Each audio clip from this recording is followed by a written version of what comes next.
Y este es el túnel que yo suelo tomar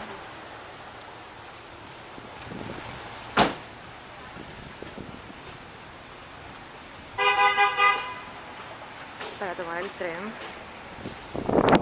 Y está lleno de